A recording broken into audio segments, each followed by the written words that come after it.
Sejam muito bem-vindos ao nosso projeto cultural Ritmos da Nossa Terra, construindo identidade brasileira através da música.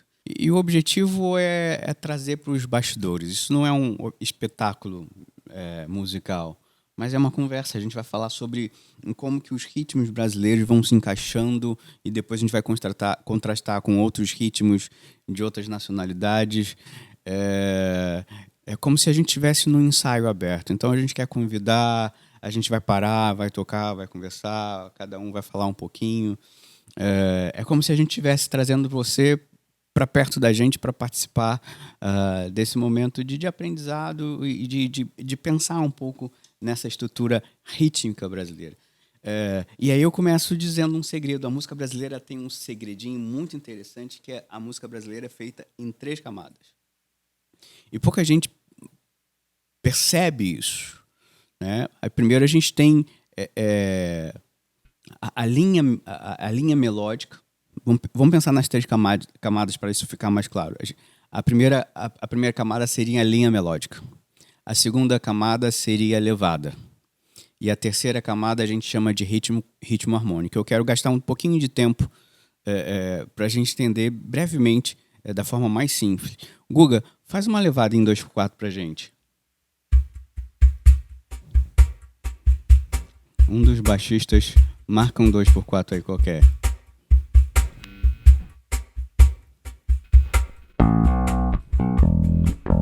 Essa é a primeira camada.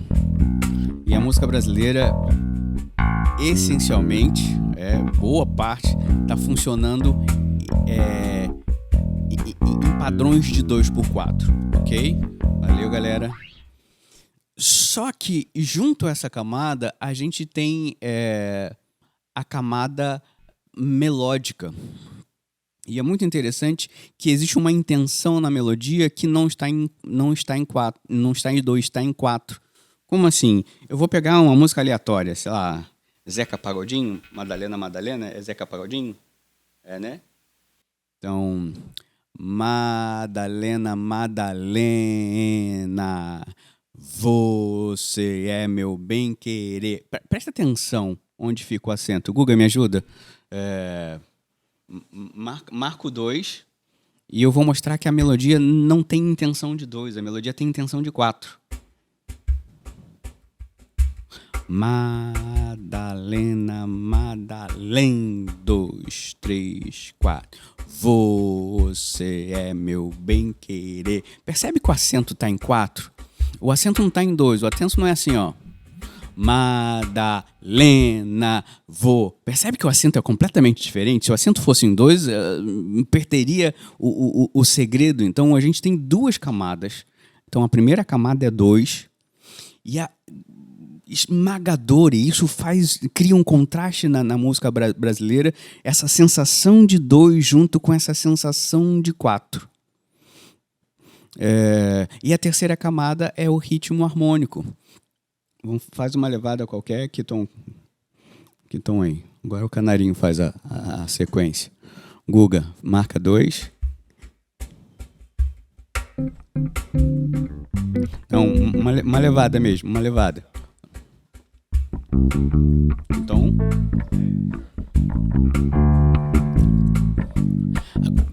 percebe que os acordes eles não vão entrar normalmente num 1, 2, 3, 4.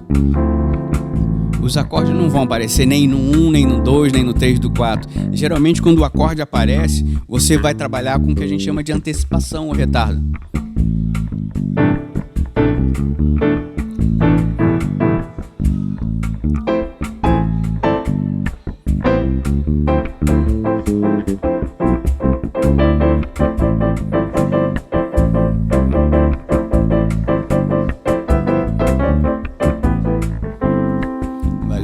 Então percebe que a gente tem 3 camadas assim, completamente diferentes e que a junção dessas 3 camadas é que vai criar esse segredo da estrutura brasileira, né? É interessante que a gente, e aqui vem a provocação, né? Construindo a identidade brasileira através da estrutura rítmica.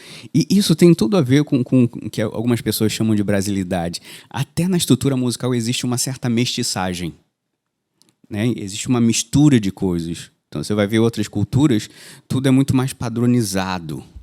Na cultura brasileira, você vê estruturas harmônicas que saem do tempo forte, ficam brincando de chegar atrasado, isso que a gente chama de retardo, ou numa linguagem mais técnica, são as síncopes. Então, a gente tem esse ritmo harmônico. Não, o que é o ritmo harmônico? O ritmo do acorde. Então, geralmente, esse acorde ele está brincando de chegar atrasado, como se ele fosse meio preguiçoso, meio, né, qual a expressão que chama malevolência?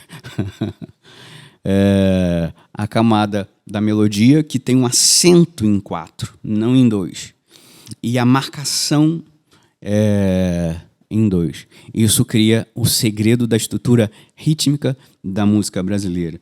E a gente vai tocar a primeira música, Samba de uma Nota Só, Antônio Carlos Jobim.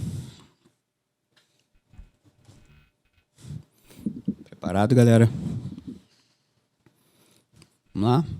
1, 2, 1, 2, 3.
Para acabar.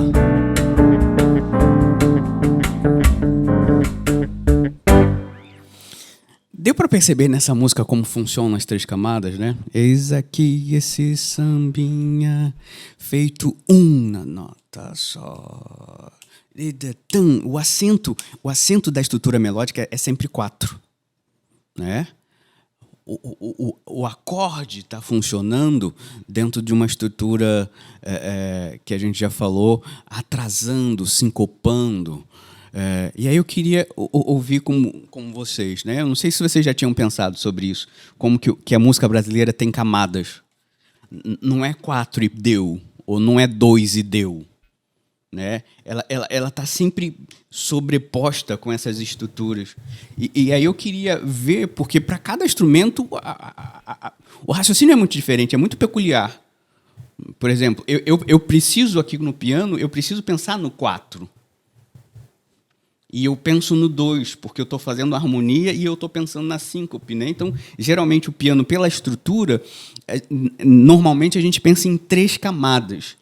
E você, Guga, na percussão, como que você sente essas camadas? Você foca porque você tem que marcar a levada, você tem que marcar o 2. Como que você sente isso? Os ritmos têm a presença da clave, que é muito forte, vai fazer toda a diferença, né? E na clave do samba, por exemplo, a gente tem a marcação e pulsação sempre no 2. A própria escola de samba, o surdo está sempre ali presente no 2. mas a clave também está o tempo inteiro. E a clave meio que trabalha em 4. Né? Você tem a marcação de 2, mas a clave inteira vai em 4 tempos. Né? E aí, Canarinho, para você fez a melodia. Então, você é baixista, mas eu não sei se você consegue perceber como que essa estrutura, a melodia estava, os acentos, né? 1, 2, 3, 4. Você sente nitidamente que a melodia ela está esticada, né? Qual é a sensação de pensar em 4? Principalmente para você que é baixista, mas está fazendo melodia, né, nesse instrumento. Qual é a sensação? Qual a relação? Cara... Fala no microfone. Pior que eu não penso muito, na verdade. Microfone. Tá. Então, eu confesso que, na verdade, eu toco mais de forma intuitiva, né? Mas é sempre essa questão do balanço mesmo, né? Como se fosse... É o swing mesmo do samba, né? Mas eu não penso, confesso que eu não penso muito sobre isso. Sobre as camadas, é mais de sentir. É, né? Exatamente. Legal. E isso é muito comum na nossa estrutura, principalmente o músico brasileiro, é um músico muito intuitivo, né? Então, seja como for, de forma racional, acadêmica ou de forma intuitiva, isso vai estar lá. E a ideia é justamente isso, que a gente consiga enxergar essas camadas, porque a gente pode ir brincando. Quanto mais tiver consciência, mais a gente vai conseguir brincar com essas camadas. Né? E aí, César, qual a sensação? Você pensa em 2, você não precisa pensar em 4. Como que você pensa na hora que você está tocando? Aqui a gente tem 2 contrabaixos, né? Mas cada um está fazendo uma coisa. Então, ali na melodia que o Canarinho fez, eu acho que pensando em 4, eles conseguem chegar numa resolução melhor. Aqui, no meu caso, eu penso muito no bumbo, né? Ou no surdo, que seria o 2, né? Porque eu estou fazendo a parte mais rítmica, né? Então, 1, 2, 1, 2. Aí, no meu caso, eu penso mais desse jeito, como eu estou executando aqui, né? O baixo, né? A linha do baixo.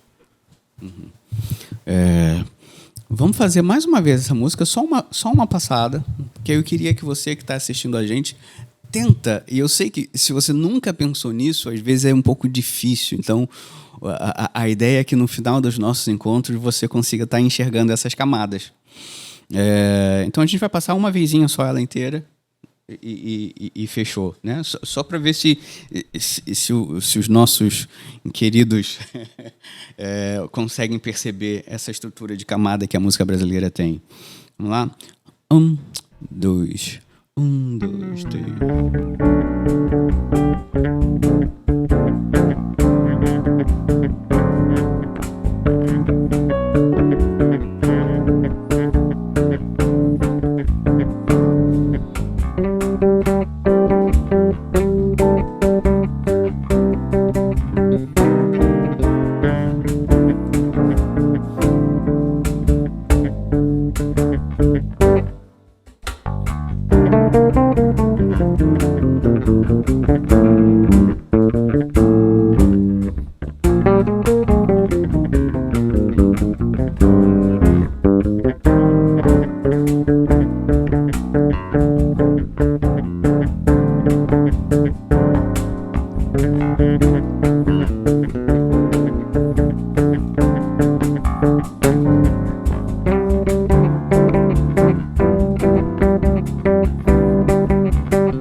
Beleza, essa foi a nossa primeira música e agora a gente vai para uma música muito bonita chamada Manhã de Carnaval.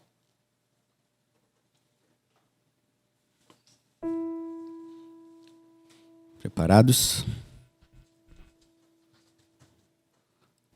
Para a gente pensar esse contraste. A primeira foi mais um sambinha, é tudo bem dentro desse espectro, né, da música brasileira, mas essa música é um pouco mais lenta, né, ela é mais melódica. Então vamos tentar entender esse contraste numa música um pouco mais melodiosa, vamos dizer assim, mais dramática também, né? Pronto, galera? 1, 2, 3, 4...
Agora vamos parar um pouco, porque eu queria que a gente pensasse no improviso. Se muda alguma coisa quando a gente vai improvisar?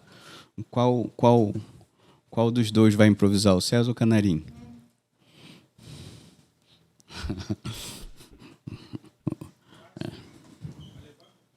Faz a levada da harmona toda, do início ao fim, ou quer um...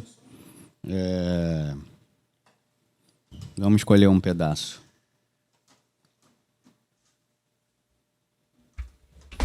A gente vai, a primeira linha, a gente vai até ao Lá, né?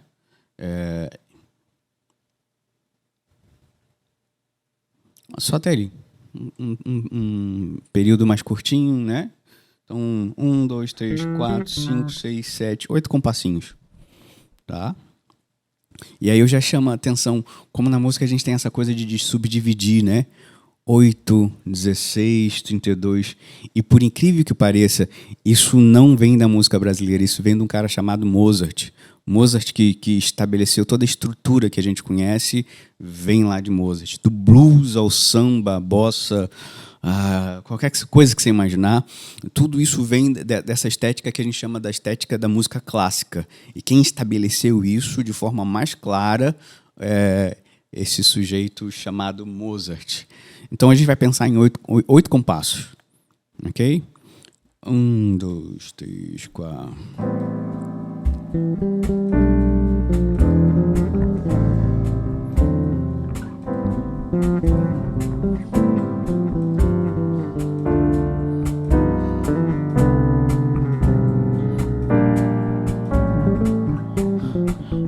Até aí.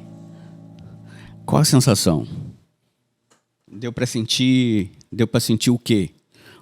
Quando você vai improvisar, você subdivide, ou como o Canarinho falou, você vai intuitivamente, ou você pensa numa estrutura de ritmo para fazer? Google lá o microfone lá para o César. Porque é claro, gente, e aí essas provocações, né? Então, para a gente tocar e pensar, algumas pessoas são mais intuitivas, o dedo vai. Outras elas pensam mais, outras pessoas precisam pensar mais metodicamente.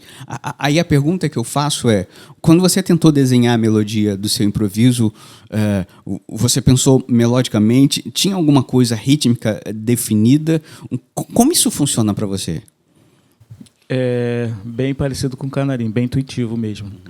Mas é que improviso, assim, na minha concepção, são duas coisas, né?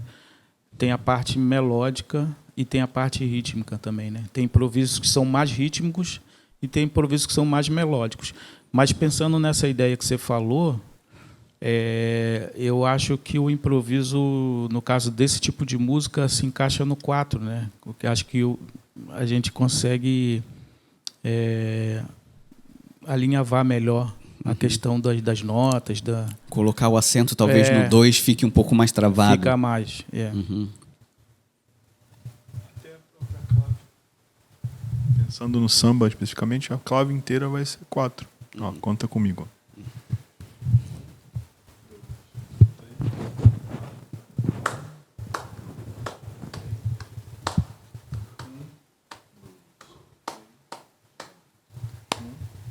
Você não faz em 2 clave termina sempre em 4. E eu acho isso formidável, né? Como existe essa coisa assim meio misturado do 2 e o 4, né? Não tem como tocar música brasileira se você não tem um acento do, né, 1, 2, né? No samba tem até uma coisa que eles falam surdo de primeira e surdo de segunda, né? Eu acho isso muito interessante. Mas você não consegue tocar música bem brasileira se você não consegue ter essa percepção do 2. Mas, ao mesmo tempo, o 4 está ali diluído de alguma forma, né? Faz a marcação para mim, Guga. Segura, faz uma levadão de vocês dois dessa primeira parte, que eu vou pensar aqui no piano.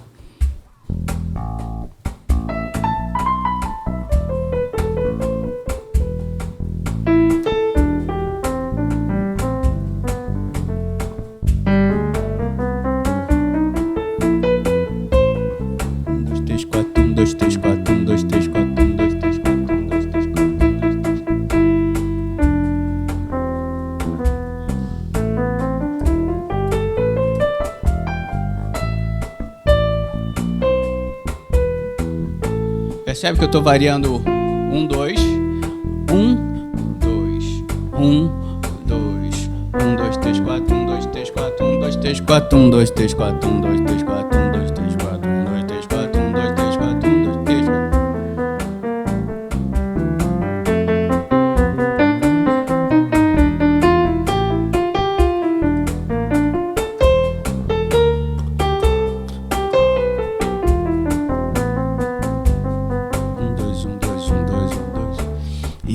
E essa brincadeira precisa acontecer o tempo todo, né? Então, quanto mais você conseguir fazer as subdivisões, e é interessante isso, eu vi algumas pessoas que pensam que para improvisar precisam ter uma estrutura rítmica, e isso acontece com muita gente que está começando a improvisar, isso aconteceu bastante comigo também. Às vezes as escalas estão todas certas. Às vezes a digitação, né? A gente aqui, tirando Canarinho, a gente já é uma banda de idoso, né, gente? Né? Então a gente já está com artrite, artrose, a mão não responde mais, né? Então, tirando Canarinho, que está na juventude, né? Tá fritando o mundo, né? A gente já tem que tocar uma subdivisão um pouquinho mais lenta para funcionar. Mas é muito interessante. Eu já vi muita galera, muito aluno, com uma velocidade incrível, mas o improviso é meio monocromático. Ele não consegue pensar nas subdivisões, não consegue pensar em pausa, né? Então, é incrível. Às vezes a pessoa tem até bom gosto, e aí, é claro, o improviso para o bom gosto é uma coisa fundamental, mas ele não consegue ter um raciocínio rítmico. Guga, você ia falar? Vamos para a próxima. Essa tem uma estrutura melódica.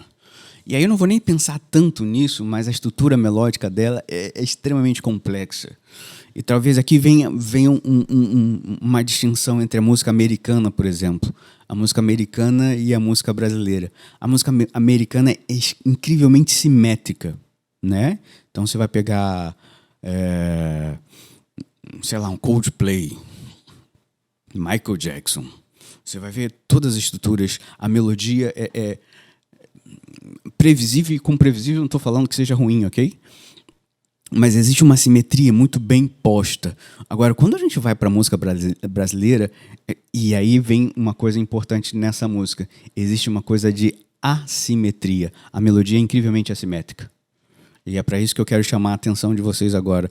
Percebe as 3 camadas, mais a assimetria que existe dentro da melodia, né? Essa melodia, a gente fica sem saber para onde que ela vai. Então vamos lá? Desafinado, Antônio Carlos Jobim.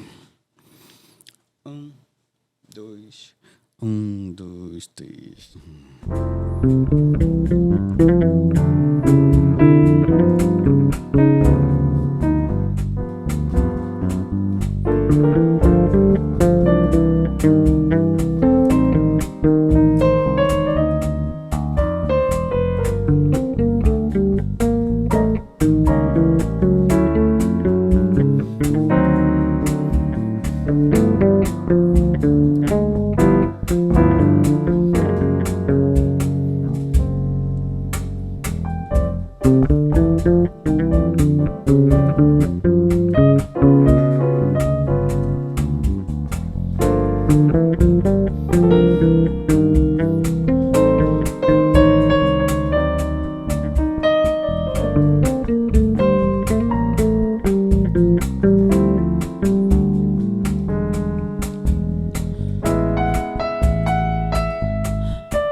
Canarinho.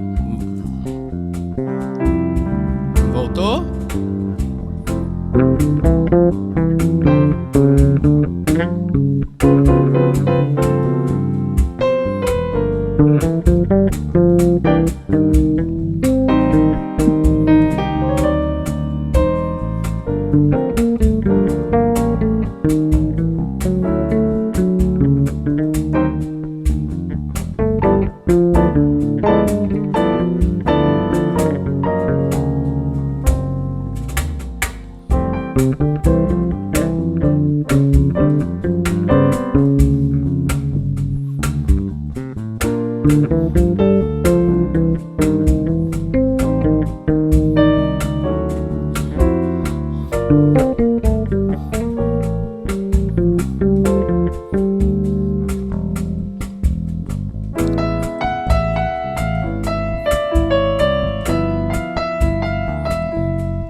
Essa música é muito interessante para perceber como parece que você não sente a melodia, né? Ela parece que ela não chega, né?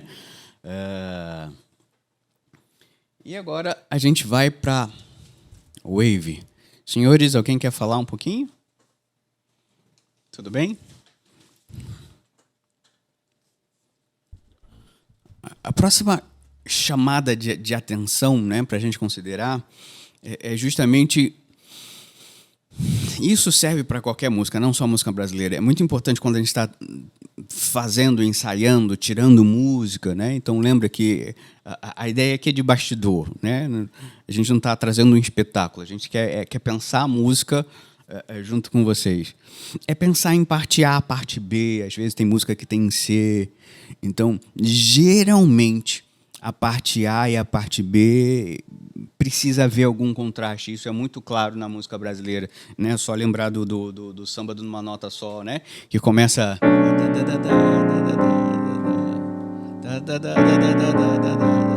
E E a segunda parte é completamente diferente, porque na segunda parte não é um samba de uma nota só, né? Ele cria movimento justamente para ter contraste, né? Então, tenta prestar atenção em quantas partes tem essa música, ok? Então, vai ser a sua tarefa e a sua lição de enxergar, se você consegue enxergar uma seção com uma ideia, outra seção com outra ideia, ok? Vamos lá? 1, 2, 3, 4...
Improvisa nessa. Improvisa em cima do 2/5.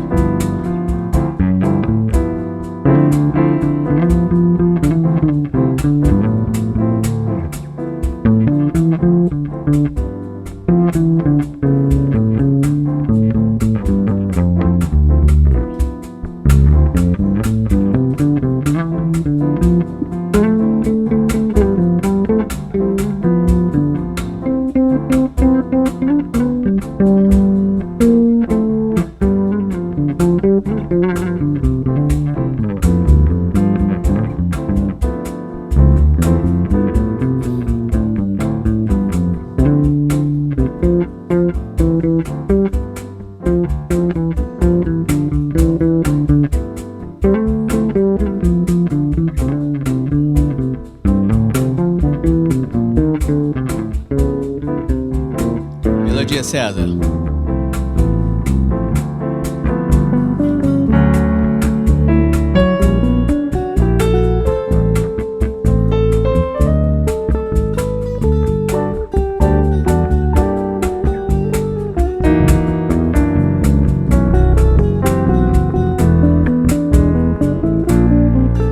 Acabou. Acabou?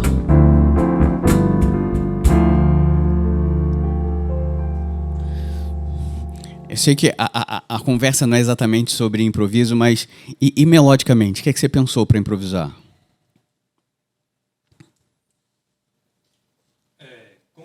Como quase sempre eu uso a intuição, né?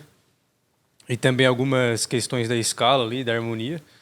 Mas eu tento seguir o swing do samba ali, que é essa parte da síncope e tudo mais. Eu acredito que dos três aqui eu sou o que menos tem formação, né? Mas eu uso mais a intuição mesmo. Essa é a minha ferramenta. Guga, bateria improvisa? Improvisa também, mas é um desafio, porque na verdade você tem a pulsação toda, né?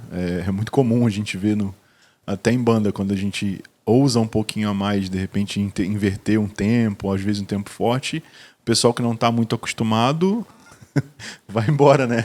Não consegue ajustar. Então é um desafio, né? Você construir um improviso em cima de pulsação. E é engraçado, eu estava tocando aqui esses temas que estamos tocando aqui, Pensando também em outros ritmos brasileiros, né? Que tem o próprio baião, que tem muita também no samba, e a pulsação é muito presente. O frevo, né? Que tem essa questão também, que já tem uma outra construção. E a gente sempre vai falar tanto da pulsação, que vai variar ali entre 2 e 4 realmente, e a clave, que aí sempre vai ser esse... E aí você partindo para a percussão, cara, sempre você vai pensar em clave. Tudo que você for fazer, você sempre vai começar com a clave, porque ela vai te ditar o ritmo, vai a pulsação e o swing. Que se você atrasa um pouquinho a segunda nota da clave, você já espera... Já tem aquela... Não fica dura a música, né? A música acaba fluindo mais. Então, o tempo inteiro a gente está trabalhando com esses aspectos, né? Pulsação, ritmo e swing. E aí essa pergunta agora para os três. Tem uma coisa que a gente chama de fio, que é preencher os espaços vazios. Por exemplo, nessa música tem... Vou te contar que os olhos já não podem ver. Aqui parece que surge um espaço que não é tão grande. E quando você está tocando em banda, você vê bandas experientes, os músicos têm sensibilidade e bom gosto de preencher esse espaço. Então, lá na frente, por exemplo...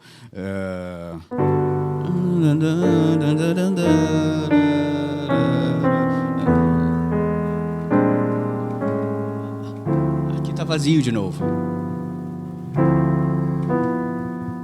E como que é para vocês preencher esses lugares? Porque uma das coisas para banda inexperiente é justamente, primeiro, querer preencher onde não tem espaço para preencher. E o segundo erro é a banda não ter a sensibilidade de quando um preenche, ou não tem um feeling, porque é até possível você preencher 12 instrumentos em algum espaço, mas às vezes não tem o bom gosto ou a sincronicidade de preencher. Então, vou começar de trás para frente. Quando tem um espaço, o que você pensa? E agora não estou pensando necessariamente melódica, ritmicamente. Qual é o seu raciocínio para preencher esses espaços? Às vezes a gente precisa preencher e às vezes não. Então eu acho que a gente tem que ter maturidade na hora de estar tocando, principalmente com banda, né? Porque às vezes é interessante ficar vazio, né? E eu acho que pausa também é música.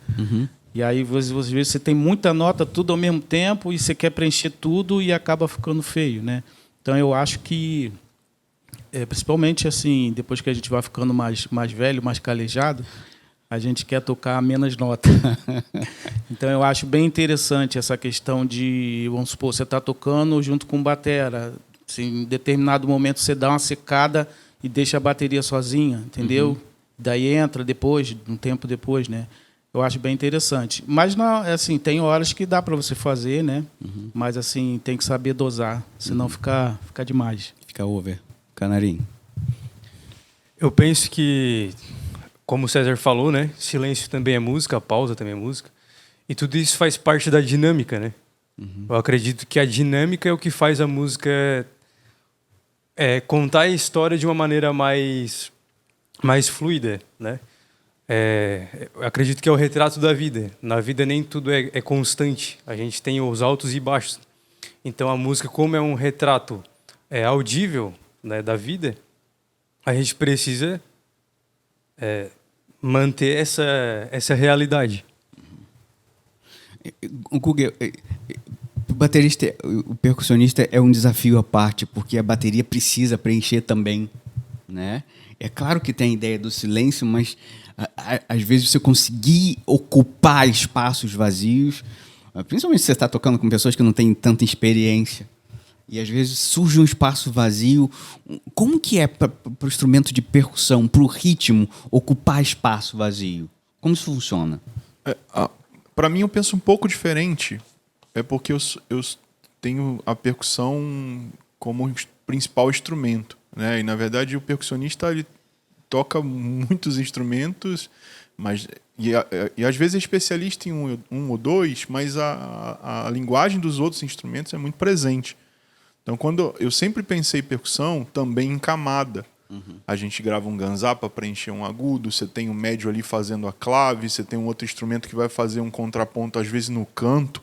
e você tem os instrumentos de pulsação. A bateria ela já vai trabalhar um pouco com isso integrado o tempo inteiro, né? Tem o próprio hi-hat já fazendo ali como se fosse a função de um ganzá, a caixa fazendo o papel de um tamborim, às vezes a própria vassourinha fazendo um contraponto de um ganzá. Então você acaba trabalhando com esses outros aspectos. Eu tive uma experiência durante a minha vida musical que foi muito marcante. A gente gravou um disco de um material audiovisual iniciozinho dos anos 2000 ali. Não, perdão, por volta de 2010, 2011. E quem dirigiu o DVD foi o Guto Graçamelo. Fez toda a direção artística. O Guto Graçamelo é um produtor muito renomado, muito premiado. Ele tem disco de ouro, platina de Xuxa a Roberto Carlos. Assim. Então o cara gravou muita gente e fez muito sucesso com muitos produtos. E a banda que a gente estava fazendo era um especial de Guilherme Arantes. O Guilherme Arantes também participou do DVD. E no ensaio ele ficou impressionado com a qualidade musical de todos os músicos, mas sentiu falta de espaço. A fala dele, o Guto, o que precisa? Ele precisa respirar. A música precisa respirar. Tem tudo muito. Então vamos tirar. E eu estava com percussão, tinha um batera muito bom, que era incrível, assim, tocando pra caramba. E em alguns momentos a gente tirou a percussão e ficou só um ganzá. Então você tira a levada, tira clave e vamos respirar. O baixo, em vez de fazer groove o tempo inteiro, só faz pulsação. Às vezes o groove que leva a música, às vezes a própria, né, a onda do groove do baixo que vai ditar todo, principalmente em alguns ritmos, tipo rhythm bass, alguns ritmos que você vai ter essa questão da marcação mais importante. Então o groove faz parte. Então pensar também em camadas, acho que vai fazer muita diferença para a gente conseguir se colocar, não atrapalhar para que a música tenha swing, que isso acho que é o principal na música brasileira, não ser tão amarrado. Você conseguir trazer um pouco da tua personalidade, mas se todo mundo traz personalidade o tempo inteiro, fica um caos danado, né? Uma overdose, né? Vamos tentar fazer isso que o Guga falou, acho que é interessante. De colocar a levada e o groove. Como que seria essa diferença? Faz uma levada, Canarim. Qualquer sequência. Vamos pensar aqui em cima do.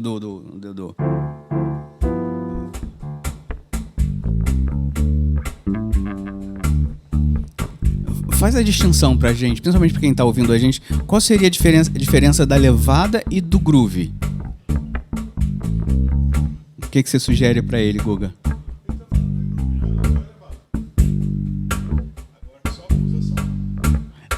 Explica pra gente a diferença, Guga.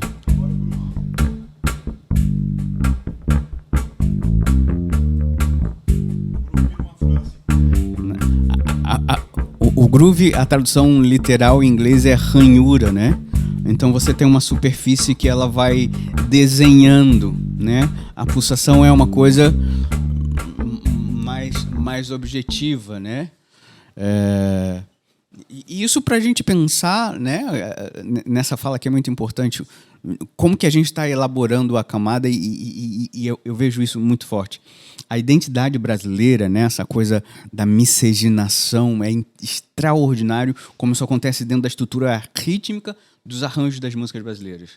Né? Seja nos silêncios, nas pausas, como que a gente preenche os espaços, a assimetria das nossas melodias, que comparado com outras melodias, a gente é extremamente assimétrico, e essas camadas que a gente conversou. Agora a gente vai pegar, talvez para mim, na minha opinião, uma das músicas mais subestimadas de Tom Jobim, que é a Garota de Ipanema. Um clássico, infelizmente virou até música de elevador, música de caminhão de gás, mas eu queria que vocês pensassem como que isso está funcionando de uma maneira muito interessante nessa música do Tom Jobim, Garota de Ipanema. Vamos lá, galera? 1, 2, 3, 4...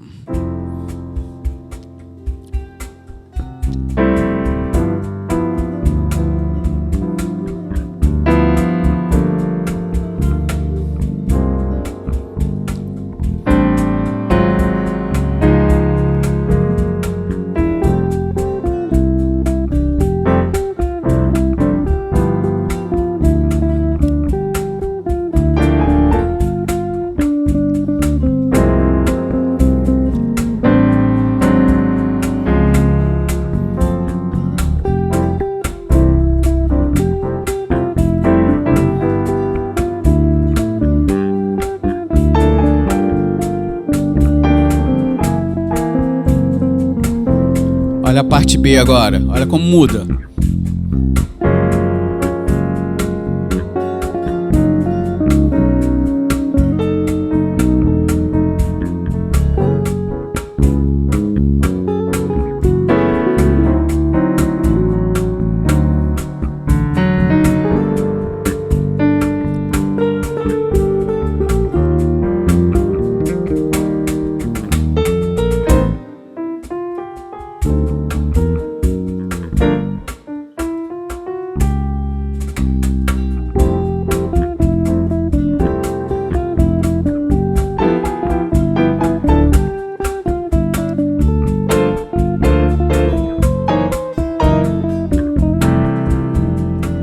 Da cabeça.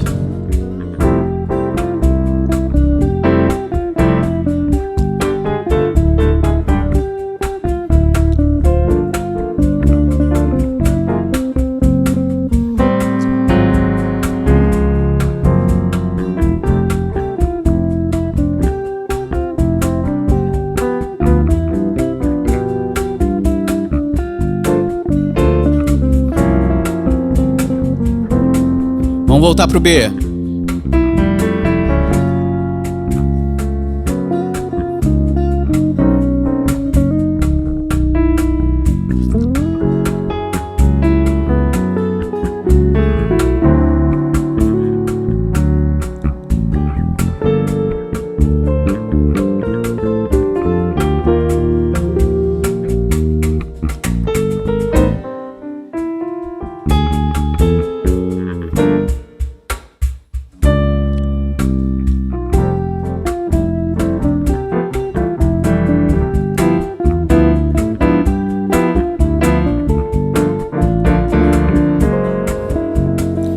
Fazer um fade out, só os últimos dois acordes.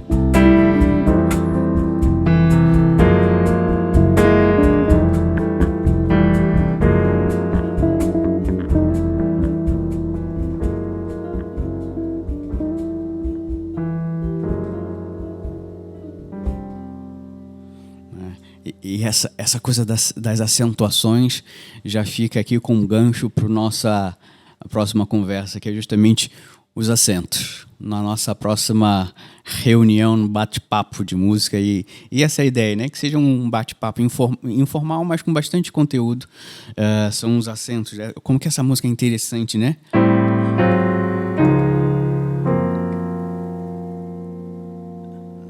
Ele desloca, parece que o tempo todo não tá. É difícil sentir o 1, o 2, o 4, o 3, o 7. Né? É justamente essa brincadeira. Muito obrigado por ter participado até aqui com a gente. E aí eu te convido para o nosso próximo encontro, pensando sobre a relação entre a identidade da música brasileira e como que o ritmo já revela bastante coisa de que povo é esse, de que país é esse chamado Brasil. Forte abraço.